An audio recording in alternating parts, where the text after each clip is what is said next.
Rodante Marcoleta is recognized for his interpellation.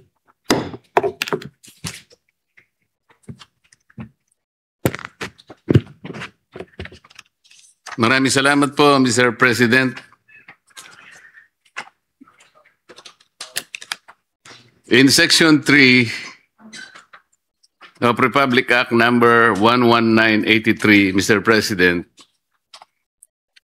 fugitives from justice was defined as those who flee under the following circumstances.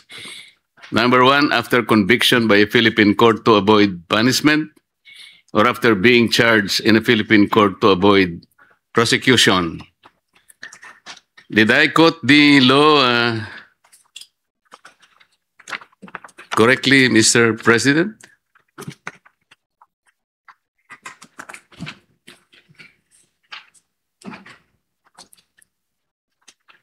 Mr. President, if I may respond, Majority Leader. Okay. Yes, to proceed, we are familiar with Section 10B of RA 11983, and the grounds for a passport's cancellation are well laid out, as mentioned by the gentleman from Tarlac. And Mr. President, under Section 10, I think cancellation of passport was also mentioned. Yes, and there are circumstances, I think 5 circumstances under which a passport can be cancelled. Will that be correct, yes, Mr. that is correct. Upon court order, when there's a conviction, upon court order as fugitive from justice, a suspected terrorist, or when it was fraudulently acquired or returned to DFA by other government offices. Upon orders of the court, when the holder is a fugitive from justice, is one of those circumstances, Mr. President. Yes, that is correct. That's the second circumstance in the aforementioned section. On what ground will the case of Saldico, Mr. President, fall under these provisions? Does the DFA, for example, consider him as fugitive from justice within the meaning of Section 3, Paragraph J? That is someone who fled after being charged in court to avoid prosecution. Yes, in theory, it would appear that the former congressman's case would fall squarely under this. However, the DFA explains that they are not yet in receipt of any such court order. Whereas, in fact, in the case of Attorney Harry Roque, as well as Cassandra Ong and the others involved in POGO, an omnibus resolution issued by Pasig Branch 157 was already received by the DFA, and hence it has canceled the passports of 5 individuals involved in that case. Mr. President, considering the magnitude of Mr. Saldico's expose, he mentioned personages even in the higher echelon of government. The magnitude of corruption described in his expose, which came to the country in installments, is something I think it is mind-boggling. So if the passport of Saldico is eventually cancelled, Mr. President, and he is brought to justice, what is the participation of the DFA in ensuring the safety of Saldico right from the cancellation of his passport, considering that there will be trillion of reasons why people would like him silenced, if I may say so? Yes, it is clear to the Secretary that the safe passage and entry of Mr. Ko is beyond their jurisdiction. All they can do is act on the receipt of a court order, verify and evaluate said court order, issue the cancellation, notify the passport holder, and thereafter update all official databases that Mr. Ko is no longer a holder of a valid Philippine passport. As to his safety upon arrival in the Philippines, assuming that he does come back home, I think other authorities, such as perhaps the police as well as the DOJ, would have to take over po. So that makes the obligation and the duty of the DFA very, very easy. Just to cancel the passport, just like that. And leave it to the police authorities to take care of Saldico. That is their understanding that upon the issuance of a cancellation directive and the passport being canceled within all DFA systems, they must notify the individual officially, and the holder may then appeal if the cancellation is administrative and not criminal, which is what it appears to be in this case. They may appeal to the DFA secretary. That seems to be the full extent of the DFA's function. Let's say the passport of Saldico is cancelled today. And from today until he is transported or deported to the country, nobody will assist him wherever he is now. So the short span, I think, is very important. Upon the cancellation of passport, what will what are the precautionary measures, or what are the things that the DFA might do in order to protect him while he is being transported to the country? Because even on that particular point in time, his life will be already in danger. Yes, that's correct. Certainly a high-risk individual like the former congressman would require assistance. And being a Filipino citizen, the DFA is fully aware that we will have to notify foreign posts to extend as much assistance as they should to any other Filipino national. And the local authorities in that foreign post, even the local authorities here in the Philippines, to guarantee his safe passage until he comes home. By declaring the safe passage of a person like Saldico is one. But doing something in order that that declaration or that statement will find reality is another. Halimbawa po, the former president of the Philippines was arrested, temporarily confined in a military Villamor Air Base.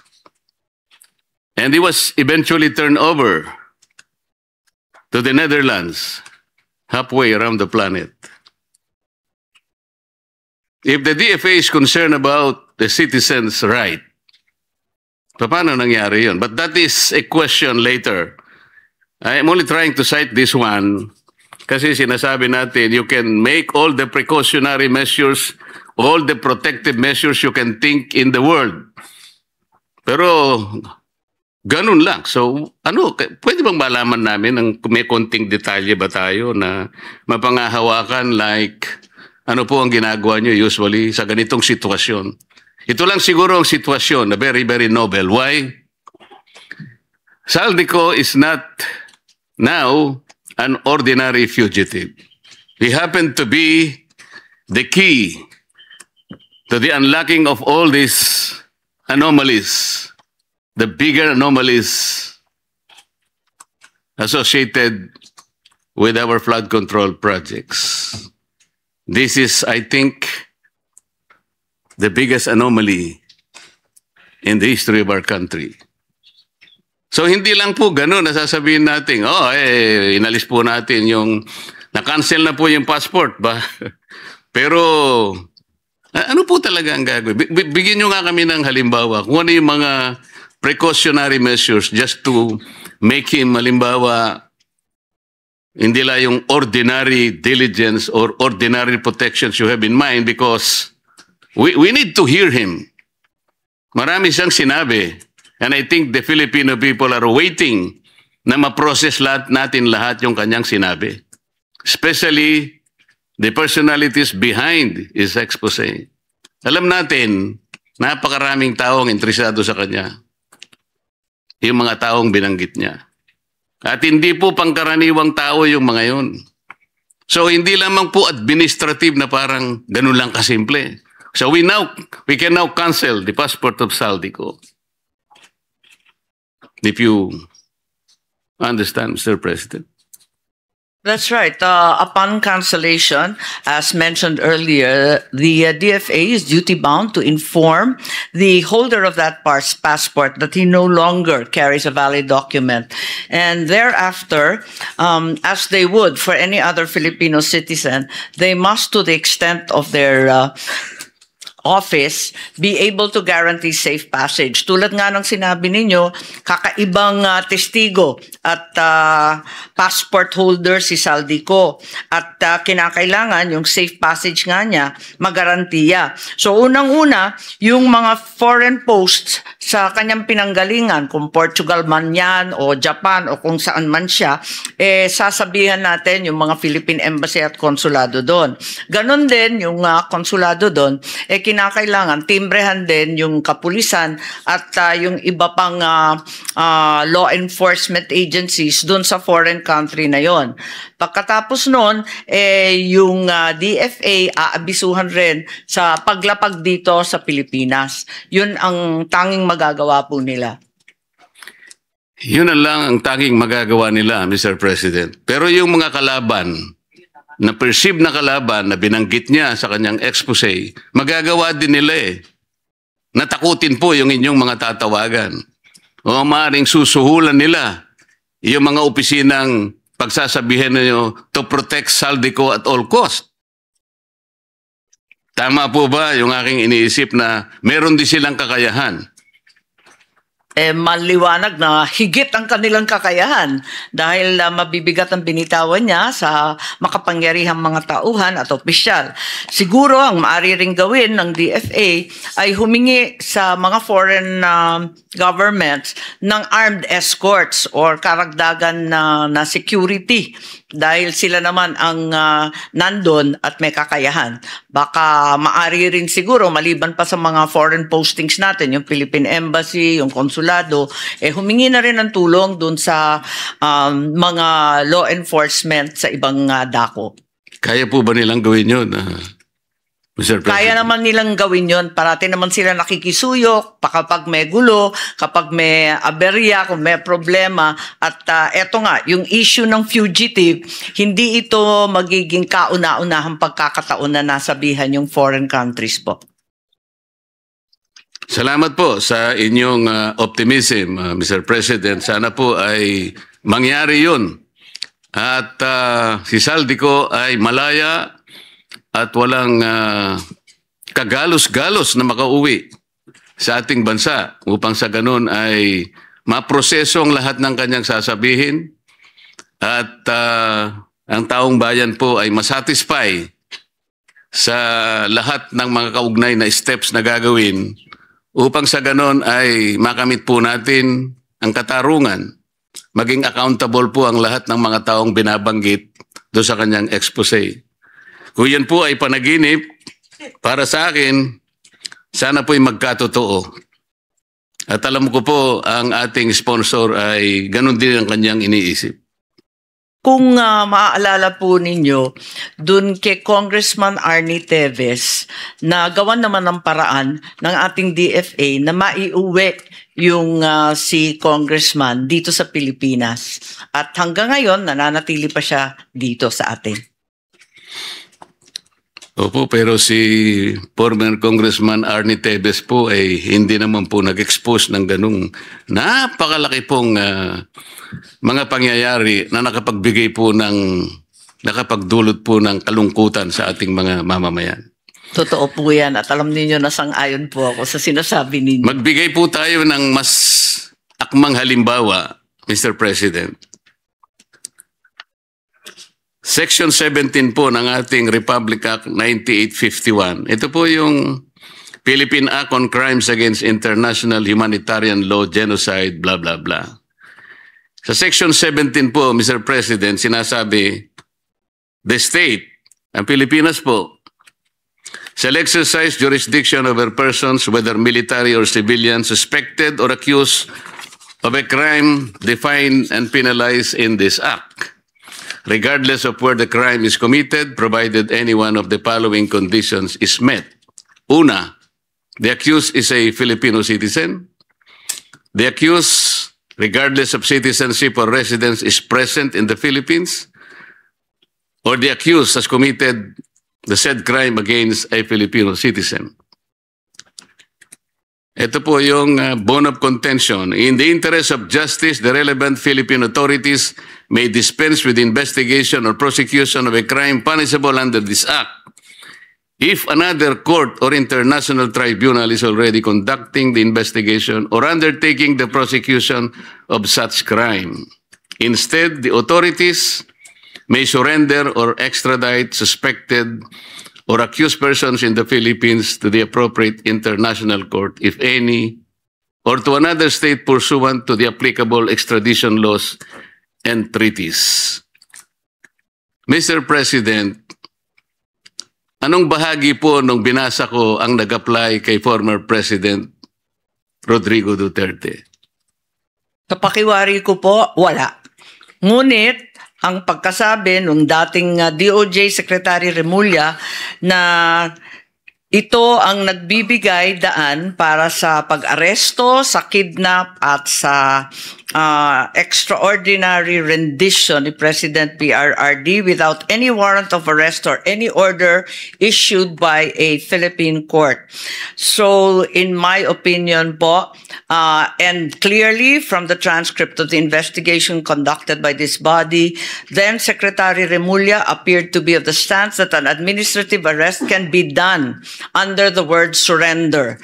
This is a case of first impression. There is nothing in our laws that convinces me that this is the case, and because of that, I filed a case against him for usurpation of judicial functions, arbitrary detention, grave threats, grave misconduct, conduct prejudicial to the best interest of the service, at the Ombudsman, who almost instantly dismissed it. It's now pending in the Supreme Court with certiorari and other cases.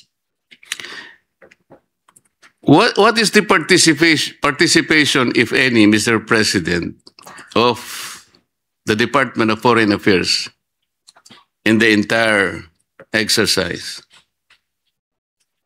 Because the discussion has been whether this is extradition or surrender, the primordial question would be whether there exists a bilateral extradition treaty between the foreign state and the Philippines, such that it allows a request for extradition. So what was the position taken by the DFA? Did the DFA lift its finger in the entire process, like advising an agency or a person or any office from undertaking the whole exercise, considering our jurisdiction? Inasmuch as to their mind, there was no extradition treaty of the Philippines with both the Kingdom of Dubai as well as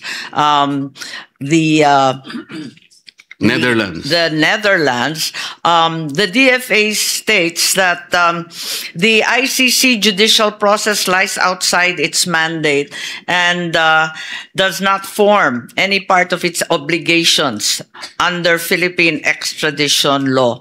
Because the extradition request was never made, there is no extradition treaty, hence it's outside of the ambit of foreign policy. Yes, Mr. President. The law says surrender or extradite. There is no extradition treaty existing between our country and Netherlands. And there is also any other treaty na applicable dito. Kasi kung hindi po ako nagkakamali, 2 taon na po tayo nag-withdraw sa Rome Statute. Even that one, they cannot benefit from that.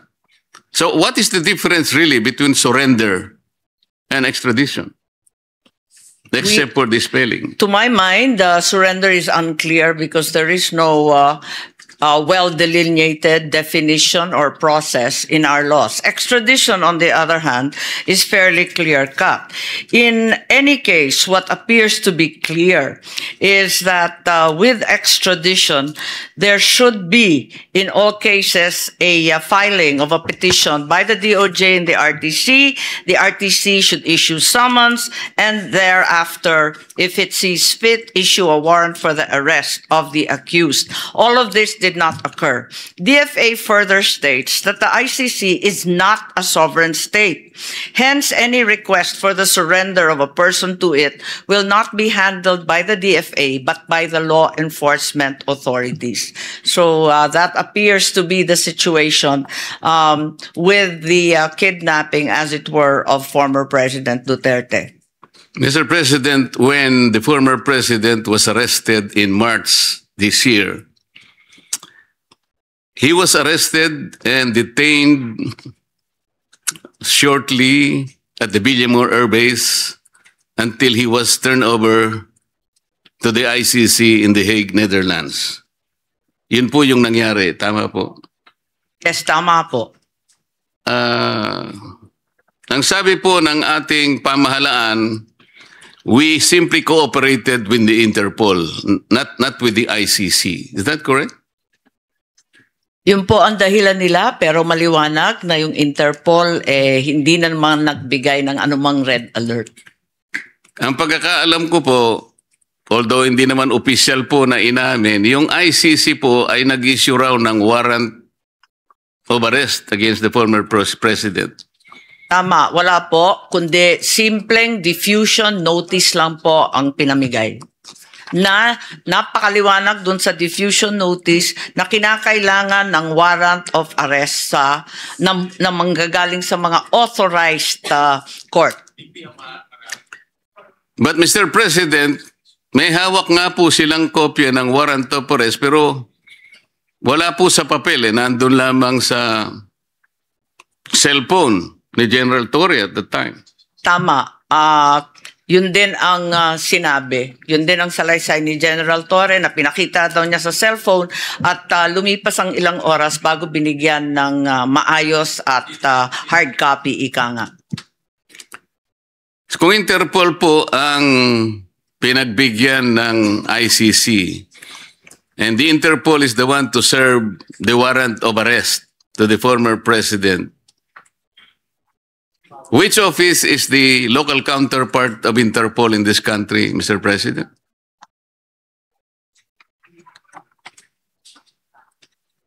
Ang ICC warrant dapat hindi enforceable po dahil maliwanag nga na yung Interpol, unang-una, nasa konstitusyon nila dun sa Section 3 or Article 3 kung naaalala kong tama, hindi dapat manghimasok o makilahok kung ang kaso ay political. At maliwanag na politika ang pinag-uusapan dito.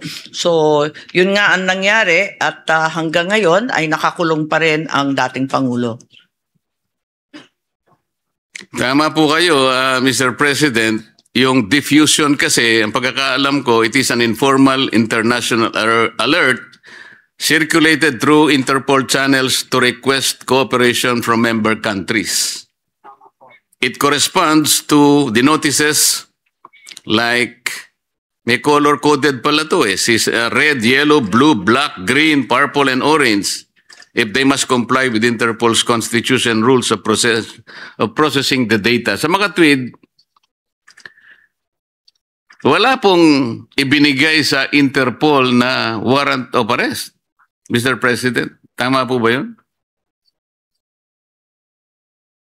Ang sumunod yung ICC warrant of arrest matapos yung Interpol. Pero, yun ang pagkaintindi namin. Pero maliwanag na wala na tayo sa ICC. So ang pinaglalaban noon ni Solicitor General Nards Guevara, talagang walang jurisdiction ng ICC sa Pilipinas. Unang-una po kasi, kung babasahin po natin ang isa sa provision ng Rome Statute, sinasabi ron, ang isang citizen na inaresto sa estado, meaning our country, ay kinakailangan dalhin sa to the nearest judicial authority. Tama po. Ang pagkakaalam ko po, pag sinabing judicial authority, korte po yun. Pero ang nangyari, Mr. President, dinala siya sa Villamor Air Base. Sa aking palagay ko po, kahit anong gawin natin, hindi po siya magiging representative ng ating judicial authority. Tama po ba yun? Tama po. At maski yung DOJ, pati yung Prosecutor Fadulion at yung iba pang nandun sa Villamor, ay hindi maaring magpanggap na sila ay korte.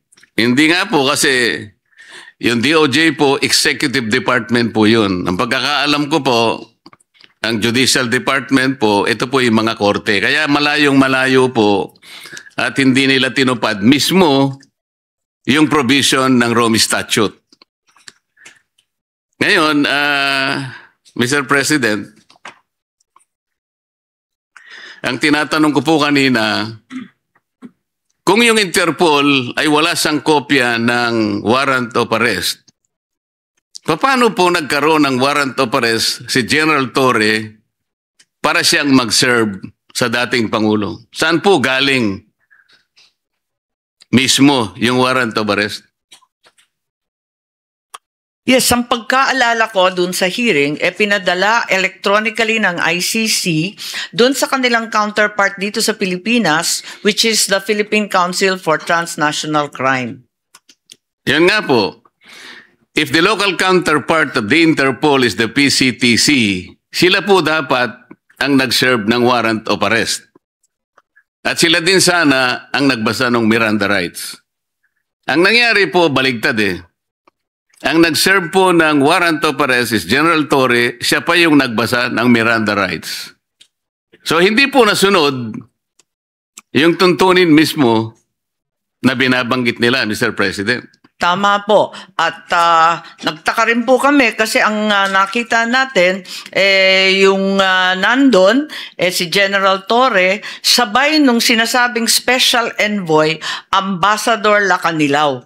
At siya bigla ang may hawak ng ICC warrant at siya rin ang sumama kay dating Presidente Duterte hanggang sa The Hague. Pinagtatakahan po dahil yung NCTC ay walang alam sa pag-a-appoint niya at pagbibigay ng otoridad sa kanya. So sa mga tweet po, maski na sa ating local jurisdiction, Mr. President, yung pong mga sabina o mga court order, lahat po ng order ng korte, ang sheriff po ang nagdadala. Nagpapatulong lang siya sa pulis kung kinakailangan, pero hindi po pwedeng mawala yung sheriff. Dito po sa pangyayaring ito, yung sheriff, dapat yung executive order ay executive director ng PCTC ang nag-serve ng warrant at siyang dapat na nagbasa ng Miranda warnings. Tama po? Tama po. Lahat linabag po mula sa konstitusyon hanggang sa international law hanggang sa sariling batas ng ating bansa. Wala po bang sinabi o ginawa ang DFA, Mr. President? Alam po nila na ito'y tahasan na paglabag sa karapatan ng isang mamamayan. Huwag na nating sabihin siya ay dating Pangulo. Kahit na po hindi dating Pangulo, lahat po ng mamamayang Pilipino ay saklaw ng karapatan na nasasaad sa ating saligang batas. Lalong-lalo na po yung sinasabi nating no person shall be deprived of life, liberty, and property without due process of law. Dito po, talagang walang due process eh. Nagsalita po ba o gumawa man lang ng aksyon ang DFA sa anumang kaparaanan para ito'y maipaalam natin doon sa grupo ng mga tao o opisina na gumawa ng bagay na ito laban sa dating Pangulong Rodrigo Duterte? Ang tanging nagawa lamang ng DFA, pagkat sila na rin ang huling nakaalam ng mga pangyayari, yung mga welfare check nung dumating na sa detention center ng The Hague ang dating Pangulo. Dahil ang tumayong kinatawan ng DFA pati ng NCTC ay si Ambassador Lacanilao. Yung welfare check, ginawa ng DFA tulad ng ginagawa nila para sa iba't ibang kababayan natin sa ibang bansa, para sa physical, mental health, legal status, communication sa pamilya, humanitarian aid, access to counsel, at iba't iba pa. May base ito sa iba't ibang batas, pati international law at mga tratado natin. Subalit, ang alam ko, tinutulan po ito ng Duterte family, pati ng kanyang abogado, si Attorney Kaufman po. Yung po binabanggit ninyo, Mr. President, ay pagkatapos na ng pangyayari. Ang sinasabi ko, yung habang nangyayari, while the process is ongoing, ano po yung ginawa kung meron man? Ano ang sinabi kung meron man ng DFA dito sa ongoing and developing story? May kaugnayan nga po sa dating Pangulo mula sa kanyang pagkaka-aresto and brief detention in the Villamor Air Base until his eventual turnover to The Hague, Netherlands. As a principal agency of government, gusto naming malaman, meron po ba kayong in-advise man lang? Meron kayong ginawa? Kung meron man,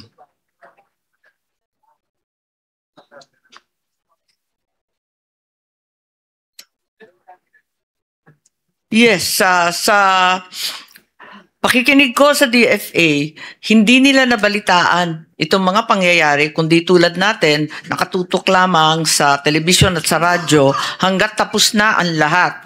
At sila ay pumasok lamang nung nandun na sa The Hague. At eto nga, sinubukan nga bantayan ni Ambassador Malay doon sa The Hague, Malaya, para sa mga welfare check na gagawin. Tama po ba yung narinig ko, Mr. President? Hindi po nalalaman ng DFA ang nangyayari? Wala po Noong araw na yun? Wala daw silang alam. Tinanong ko, pati yung Dubai, hindi rin nila nalaman. At yung tropa daw sa Dubai, hindi rin sinabihan. Ganon din sa paglapag sa The Hague. Kahit na po yung mga grade 1 pupils po, alam po nila yung nangyayari noong araw na yun. Bakit po ang DFA wala pong nalalaman sa nangyayari, sa kaganapan? Totoo po bang wala kayong alam? O may nalalaman kayo, ayaw nyo lang makialam, natatakot kayo, nag-aatubili kayo, nag-aalala kayo? Kasi kung ganun po ang ating behavior, hindi po tayo nakagaganap nung tungkuling inaasahan sa atin ng ating mga mamamayan. Ang Department of Foreign Affairs po may malaki ang kinalaman dyan sapagkat magta-transport kayo, magta-turn over kayo ng isang mamamayang Pilipino, nagkataon na dating Pangulo ng Republika ng Pilipinas, wala kayong nalalaman, hindi nyo alam ang nangyayari. Paano maniniwala ang tao sa inyo, Mr. President? Siguro hindi tama yung unang sinabi kong hindi nalalaman kasi tulad nga ng sinabi, nakikita naman sa telebisyon at sa radyo. Subalit, sila ay nanonood lamang pagkat ang totoo, linihim ang mga pangyayari ito. Di ba po, binanggit ni Secretary John Vic Remulla na ito ay group effort ng iilang katao lamang.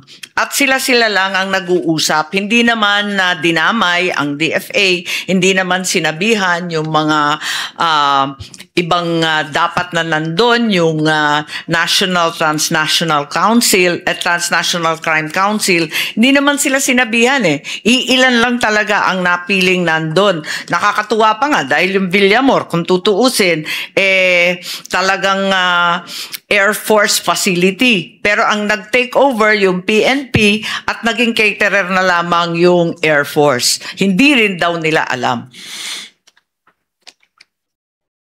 Sana ay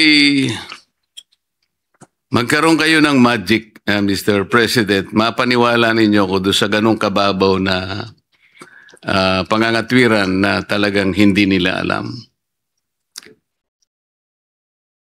Palagay ko po, alam ninyo, ngunit nag-aatubili talaga kayo eh. Kahit na hindi po kayo officially informed, inintay po ba nyo yung merong magsabi sa inyo officially, kailangang makialam kayo rito. O ano bang posisyon nyo rito? Pagtulungan natin ito para sa ganon ay maayos nating maproseso lahat ito nang walang masasabi ang mamamayan. Wala ba kayong ganong katungkulan na makialam kayo? Ano ba kayo, yung kailangan lang may mag-notify sa inyo kahit nakikita ninyo na maaaring may batas na masasagasa dyan, dadali ng isang tao sa ibang bansa. Meron ba siyang visa doon? Sino ba ang sasama sa kanya? Bakit ang sumama sa kanya ay tao ng SETC? This is the Special Envoy on Transnational Crime. Hindi siya yung PCTC. Bakit siya ang sumama sa dating Pangulo, hindi yung Executive Director ng PCTC? Hindi nyo ba alam yon? Opo. Alam din naman, nabalitaan na rin siguro ng DFA, subalit tumatalima sila dito sa kanilang mandato na tutulong lamang sila sa executive. Yung kasi ang nakasulat sa batas, sa Commonwealth Act 732, RA 708, 7157, na siyang nagbibigay buhay sa DFA. Advise and assist the President in planning, organizing, directing, integrating, evaluating foreign relations. Yun lang po. Sa pakiwari nila at sa pagkaalam nila, hindi sila sinabihan o pinasama dito sa group effort na sinasabi ni Secretary Remulla. Masyado namang napaka-parochial po nung tinuntun po ninyong argumento, Mr. President. Mas mataas pa po ba sa Constitution po yung sinasabi ninyong pinanggagalingan yung legal basis? Ang sinasabi po sa Constitution, dapat magkaroon ng due process ang isang mamamayan, lalo na kung ang pinag-uusapan ay yung kanyang buhay, yung kanyang kalayaan, at ang kanyang mga tinatangkilik. Yun po yung fundamental provision. Dadalhin nyo ang isang mamamayan doon. Hindi po ninyo naisip na kasangkot kayo roon. Meron kayong responsibilidad para sa ganon ay madinig man lang kayo. Sapagkat meron kayong kaugnayan sa pangyayari at sa mangyayari do sa tao na kanyong dadalhin sa ibang bansa. Tama po? Yes, ang problema, Mr. President, Majority Leader, Senator Marcoleta, ang problema talaga yung mismong ahensya na siyang binigyan ng tuntunin na ipagtanggol ang due process at ang karapatang pantao ng bawat Pilipino ang siyang lumabag sa batas at sa ating konstitusyon. Sana yung DOJ ang gumawa po niyan. Hindi po yung DFA ang maari nating sisihit sa pagkakataong ito. Mr. President, gusto ko pong linawin na hindi ko po sinisisi ang DFA. Ang totoo niyan, ang gusto ko po sanang sabihin, kung halimbawa man lang ay pumagitna sila, kahit ano man lang ang nai-contribute nila, baka sakaling hindi ganun ang nangyari. Kasi kung ipapamahala mo sa DOJ, kagaya po ng nangyari, by hindsight, makikita ninyo, the one that headed the DOJ, now ombudsman, siya pa yung promotor ng Bend the Law. Kaya hindi na po ako nagtataka ganun na nangyari. Kaya ganito po yung aking sinasabi ngayon.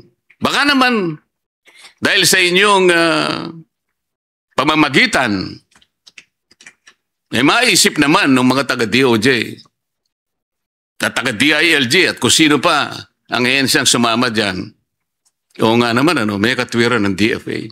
Anong malay nyo? Baka yung isang bagay na sasabihin nyo, baka yun ang nakapagpabago ng mga pangyayari. Di ba, Mr. President? Madam Sponsor? Bakit mas gumanda ka ngayon? Talaga? Senator Marcoleta, walang magawa. Maraming salamat po.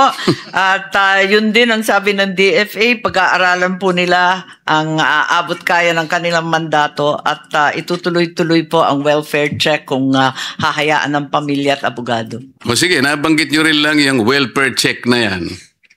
Sino-sino ba yung nag-initiate ng welfare check at bakit naman bigla nyong naisip Yun ba ay dahil nga sa pagsisisi ninyo, hindi kayo nakapagsalita nung una at ngayon ay bumabawi kayo?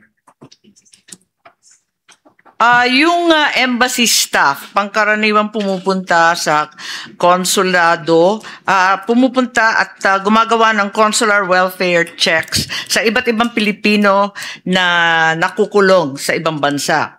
Yun nga, yung physical and mental health, tapos kung minsan, kung maaari, nagdadala sila ng psychiatrist, psychologist, doktor o nurse para makita, at abogado kung sakali wala silang abogado. Ang nakakapagtaka po ron, Mr. President, nung gumawa ng welfare check, kung talagang nangyari nga ang welfare check. Yun po yung panahon na napabalita na sinisikap ng mga partido dun sa ICC kung ano yung kalagayang pangkalusugan ng dating Pangulo. May nagsasabi kasi na meron na siyang cognitive impairment, kung ano man yon. Bakit doon lang kayo nakapag-isip na kailangan palang puntahan? Sino-sino po ba ang mga personalidad that constituted that welfare check group? Ang sabi po ng DFA, pag dating mismo ni Presidente Duterte sa The Hague, pinuntahan na nila sa ICC Detention Facility. So pumunta sila 24 July, tapos bumalik ulit nung 9 September para siguraduhin na okay siya. Pero yun nga, ang balita, kinakailangan muna sabihan ng pamilya kasi akala nila talagang sinusugod sila pati yung abogado kinabahan. Kung July po yun, malayo po yun. Kasi Marso pong dinala ang dating Pangulo sa The Hague.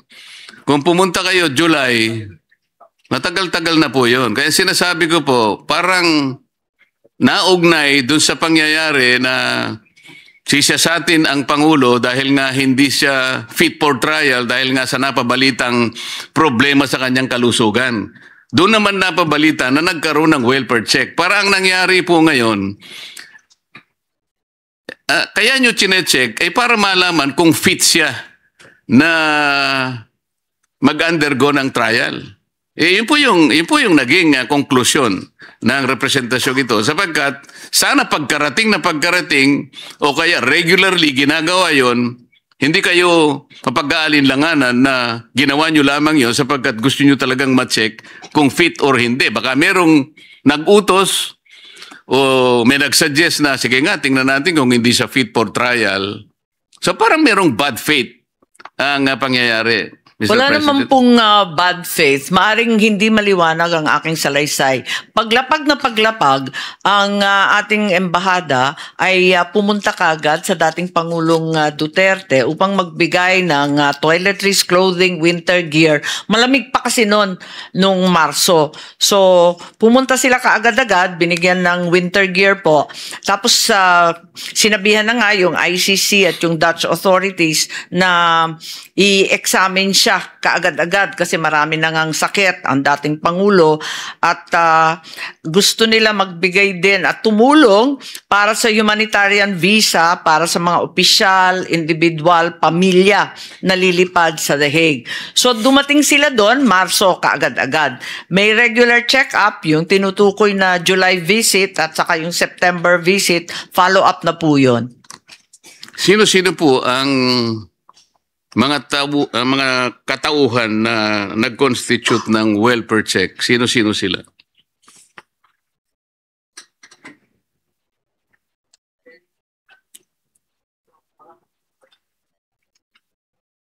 Ang pumunta po yung First Secretary Osias, tapos yung Vice Consul pumunta at sila na rin ang bumisita sa pagkatapos.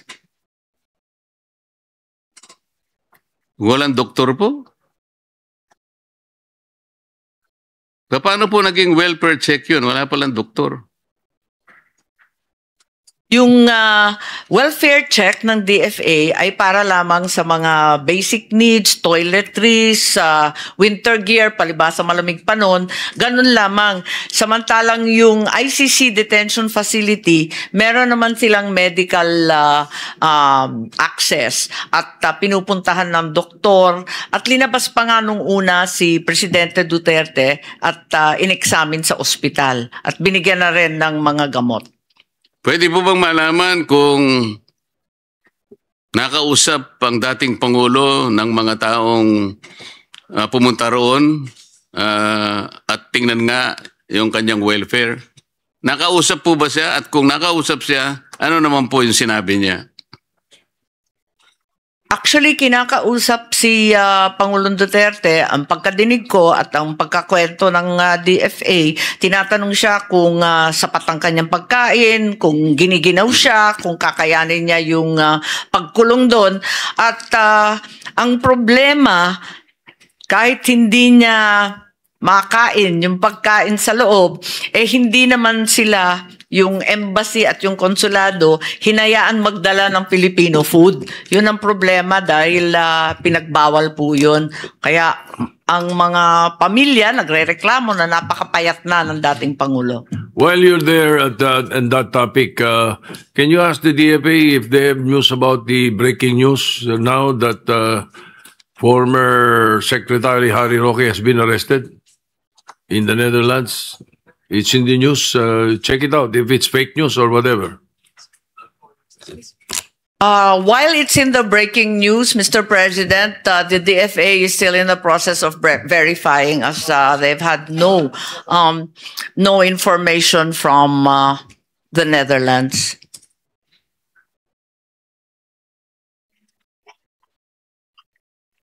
We will revert as soon as it is confirmed po.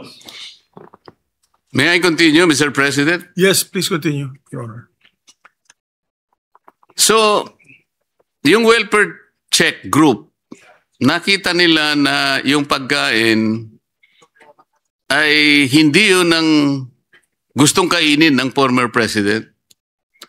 Pwede po yun kasi alam naman natin, mga Pilipino tayo, meron tayo talagang local food talaga na hanggat maaari ay kahit hindi palagi, kahit paminsan-minsan lang yun ang nakakain natin.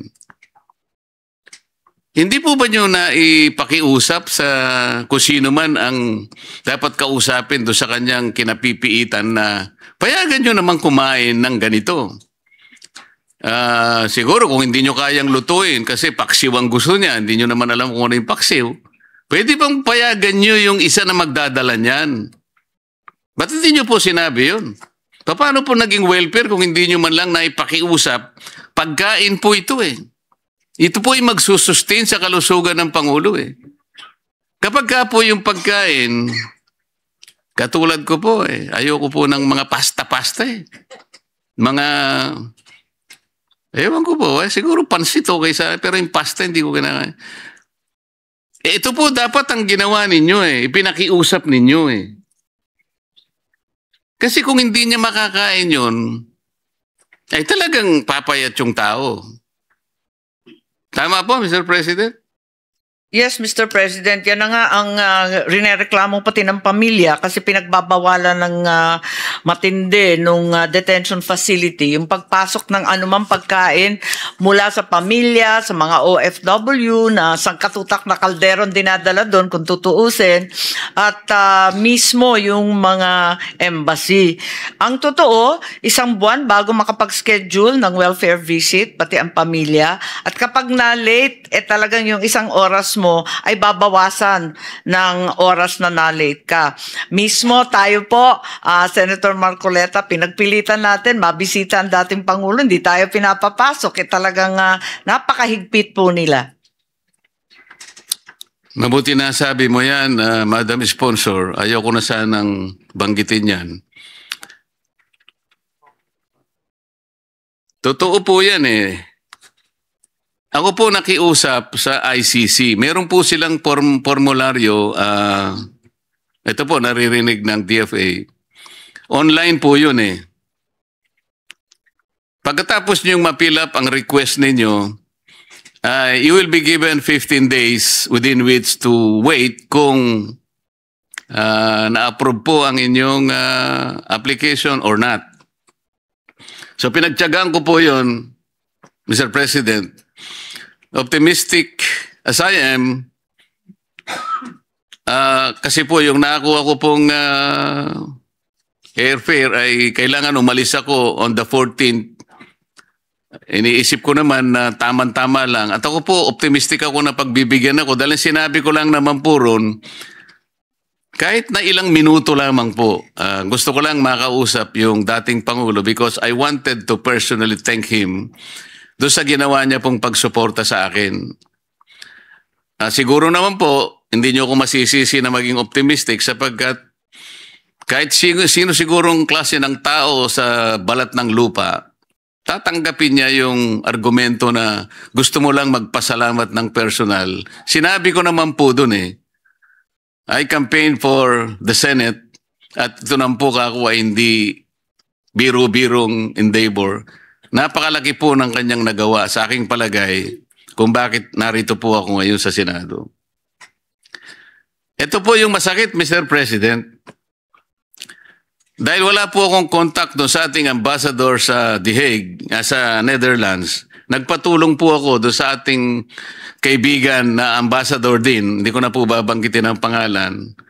Tinext ko po siya, affirmative naman po kanya, o sige, paaabot ko ang iyong gustong ipaabot sa ating ambassador sa Netherlands. Sabi ko, paalis na ako. Hanggang sa ako po nakarating doon, nag-text po uli ako, nandito na ako. Sana matulungan man lang ako kasi hanggang ngayon hindi ko po nare-receive po yung advice ng ICC kung makikita ko ang dating presidente o hindi. So, nagtiyaga po ako ng 2 araw hanggang sa pangatlong araw. Ang sinabi lamang po nung kaibigan kong ambassador, talagang mahigpit pala. Ang pinapayagan lang, Mr. President, ay mga family members at saka yung kasama sa legal team. Ang sabi ko po sa text message, kaya nga po nandiyan kayo Kaya nga po tawag sa inyo, diplomat Sa mga ganitong pagkakataon, we rely on your assistance. I am helpless. Nagpunta lang ako dito, hindi ako mamamasyal dito. I have only 4 days. Gusto ko lang siyang makita. Kung ayaw nila akong palapitin sa kanya o makausap ko siya, makawayan ko lamang siya. Hindi ba ako reasonabling request ito? Alam po ninyo, Mr. President, hindi man lang ako. Parang wala tayong ambassador sa Netherlands. Ganun po ba ang kalagayan ng isang Pilipino? Alam po nyo, ang pakiramdam ko nung araw na yon at ngayon ay lalo kong nai-internalize po ang problema ng ating mga OFWs. Pagka nagkaroon sila ng problema na sila na lang harap doon, inaasahan po nila, Mr. President, that somebody will assist them kasi nandun sila sa malayong lugar. Kahit po pala isang senador. Hindi man lang ako kinausap. Pwede naman niya akong kontakin. Kontakin niya yung ambassador na kinausap ko. Kahit hindi niya ako puntahan personally, makausap ko lang siya. Pero wala po akong narinig mula sa kanya. I did not feel that I am a citizen of our republic. Ganun po ba ang treatment ng isang ambassador, Mr. President? Hindi po at nakausap po ba ninyo si Ambassador Ed Malaya? Classmate rin po namin ni Secretary Tess Lazaro yun matulungin po yun. Ngunit ako, linapitan ko talaga siya. Nabigo pa rin ako. Wala siyang nagawa sa totoo lang.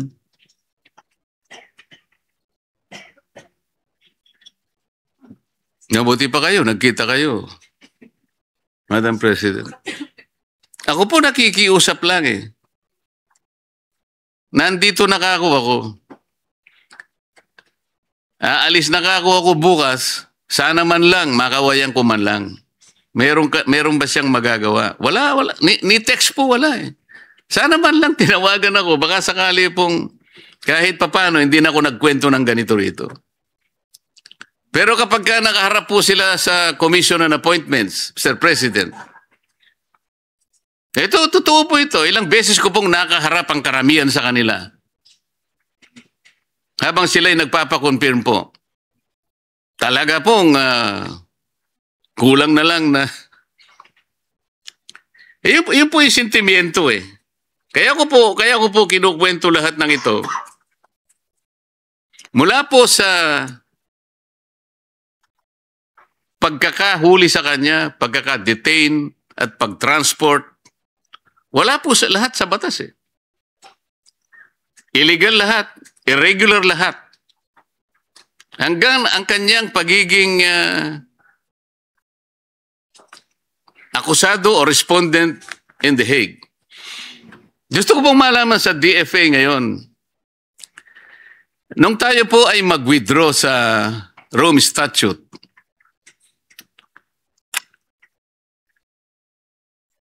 hindi po ba ang nangyari ay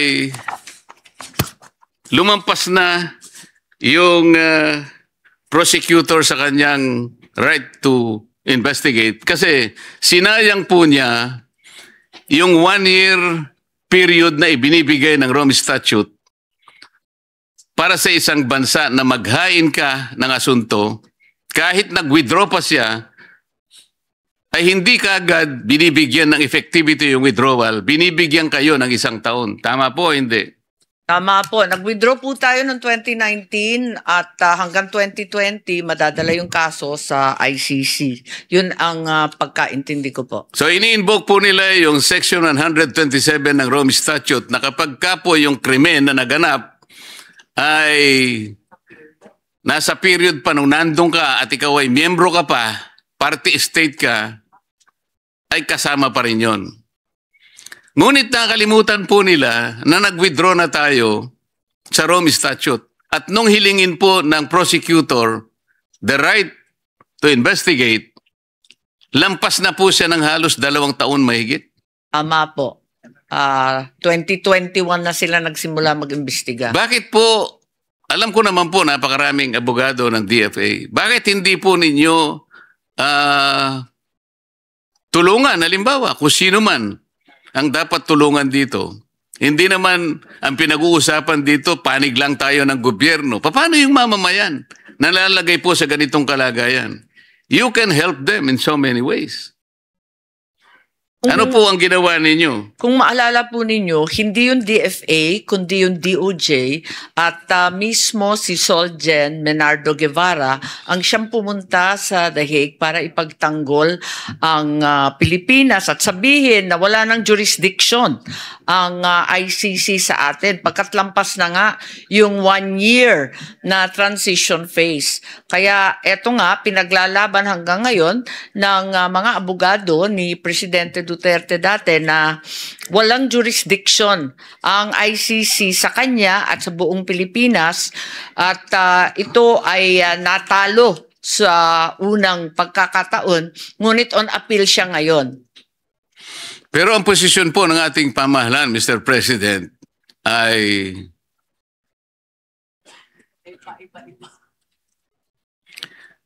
paiba-iba na nga, wala pa sa lugar. Ang tinatanong ko po ngayon, dahil ang posisyon ng gobyerno ay ganito, na ang nangyayari po, lahat po ng ahensya ay sumusunod kung ano yung posisyon ng pamahalaan. So kahit na po kaya niyong tulungan ang isang aggrieved citizen, kagaya po ng pinipilit natin ngayon, ay hindi po kayo gagawa ng initiative. Lalo na kayo po ang mag-i-initiate ng mga argumento na papanig sa kanyang karapatan. Tama po ba yung assumption na yun, Mr. President? Well, nakikialam o nakikilahok ang DFA kapag sakop ng kanilang mandato. Tulad nga ng sinabi, kung may kinalaman sana sa tratado, wala ngang extradition. Kung sana may kinalaman sa foreign policy, wala na ngang jurisdiction. Kaya eto nga, ang nangyari, yung SOJ sana ang aaksyon, siya rin naman nagsasabi na wala daw jurisdiction, kaya ang ini-invoke yung sinabi po ninyo kanina, Section 17 ng RA 9851, at imbis na extradition theory ang kauna-unahang salaysay nila, biglang naging surrender, na sa totoo lamang hindi pa nagagawa sa Pilipinas, talaga naman first impression po yun. Ayun nga po, kaya natin binibigyan ng emphasis ito. Parang ang nangyari, kaya nila nagawa yun, ang assumption yata ng The Hague, ang ating bansa po ay hindi umiiral ang ating mga korte. Ang kanilang assumption that even our National Prosecution Service is functioning. So hindi po ba yung core basis ng Rome Statute ay yung principle ng complementarity, Mr. President? Tama po, maling-mali po ang sinasabi nila. Hindi failed state ang Pilipinas. Buhay na buhay ang ating korte, magagaling ang ating huwes, at masigasig ang ating mga abogado. Hindi ko po alam yung sinasabi nila na wala ng judicial authority dito sa atin. Bakit hindi pa natin itapon yung ating Republic Act 9851? Hindi naman natin sinusunod, Mr. President. Ang sinasabi rito, tayo ang merong jurisdiction dito sa mga international crimes, genocide. Kapag nangyari dito, Pilipino, andun po yung kondisyones Kung hindi natin re-respetuin ang sarili nating batas, itapon na lang natin, Mr. President. Sinasabi pa nga rito RTC po ang merong jurisdiction Hindi po yung ICC. Wala naman pong extradition treaty with ICC. Estado lang po ang merong extradition treaty. Yung ICC po, korte lang yun. Ang ibig ba sabihin, Mr. President, mas mataas po ba yung ICC sa ating saligang batas? Hindi maari po yun. Sana sabayan po ninyo ako. Meron akong medyo controversial na bill. Sana suportahan ninyo na eto nga, nabawal yung surrender na walang warrant of arrest na nagmumula sa korte ng Pilipinas. At na-file ko na yun, at ang kanyang nickname, ika nga, yung Rodrigo Duterte Bill, pagkat maliwanag na linabag ang saligang batas at pati lahat ng international at local laws po. Opo, tama po yun. Pero kailangang ulit-ulitin po natin, the authorities may surrender or extradite. May. Hindi pa po mandatory yun Pag ginamit mo yung may, hindi po obligatory yun That is something directory. Optional. Pero dito hindi na nga mandatory, wala pang basis. Walang extradition treaty, nag-graduate na tayo sa Rome Statute. Saan po nila kinuha ang legal basis para isurrender po nila yung dating Pangulo? Ano pong basis, Mr. President? Wala pong basis, at maaring ang ating presiding officer ngayon ay makatulong sa atin. Pagkat nung inungkat ko yung transcript at yung pangyayari doon sa pagpasa nitong bill na to, itong extradition law ng Pilipinas, natuklasan ko na yung surrender ay tumutukoy lamang sa dayuhan. Isusurrender ang dayuhan. Subalit yung paliwanag ay natanggal matapos yung debate sa floor. Hindi ko alam kung sinadya yun o talagang nakaligtaan lamang. Kaya kinakailangan siguro baguhin po natin at gawing maliwanag na yung surrender, aliens accused overseas. Samantalang yung Pilipino, extradition talaga ang masusunod. Kaso po, Mr. President, makukorek sana natin ito. Alam ko po, ang ating sponsor ay gumawa ng kaukulang complaint tungkol dito para itong pangyayaring ito ay mabigyan natin ng tamang kasagutan kung anong dapat gawin. Ano na po nangyari doon sa inyong asunto, Madam Sponsor, Mr. President? Dinismiss po ng acting Dante Vargas halos wala pang isang oras prejudicial question na lang daw. Pagkatapos dinala ko sa Korte Suprema, nakatenga po sa awa ng Diyos. Ito rin po ba yung Dante Vargas, Mr. President, na gumawa ng isang office order na tanggalin yung docketing? Tama po. Siya ang nagtanggal noon kasi, yun nga, nagmamadali po. Tinanggal niya yung docketing, Mr. President, dahil ang sabi niya, meron daw ma-abuse na karapatan. Hindi naman niya po sinabi kung paano makaka-abuse ng karapatan. Docket pa lang yun Hindi niya naisip na pag inalis mo yung docketing, lalo namang ma-abuse ang maraming karapatan. Kasi kapag inalis mo yung docket, nawawala na po sa pagiging aktibo ang isang kaso. Sa makatwid, kung ikaw po humihingi ng clearance at inalis po yung docket mo, makakalibre ka na. Dahil makakabigay ka ng clearance. At yung clearance naman na yon ay merong na-benefit. Tama po? Opo, yun din ang pagkaintindi ko po kasi walang katuturan yung tanggalin yung docketing, wala nang listahan, wala nang order. Subalit mukhang nagmamadali sila para makapag-issue siya ng clearance kaagad-agad at ma-appoint yung mga hindi naman karapat-dapat tumanggap ng clearance. So, magkadikit-dikit po lahat ito ngayon Na habang pinag-uusapan po natin ng DFA, ang mundong ginagalawan ng DFA, Mr. President, hindi natin masasabing sila ay nag-iisa doon. Napakarami pong mga active actors na may gusto man kayong gawin na mabuti, ay nasasansala kayo, napipigil kayo sapagkat napakarami pong bida sa bureaucracy na kahit na tama na po ang gagawin, ay pinipilit pang baluktutin. At ang pamamaluktot po ngayon ay nakita natin mismo. Hindi pa tayo nakakalayo, Mr. President, yung baluktutan po ng ating mga batas. Yung sana po ito ay hindi maging dahilan para sa maraming pagtutuwid naman na dapat nating gawin kahit na po limitado sa panig po ng Department of Foreign Affairs, Mr. President. Ako po ay nagpapasalamat sa inyong panahon, lalong-lalo na sa sponsor, Mr. President, sa kanyang pasensya, at lalo na sa DFA, sa pagbibigay po ng panahon sa pagmumulat natin sa maraming bagay na dapat nating ayusin, kahit na sa ating panig lamang. Salamat po, Mr. President. Thank you very much, Senator Marcoleta.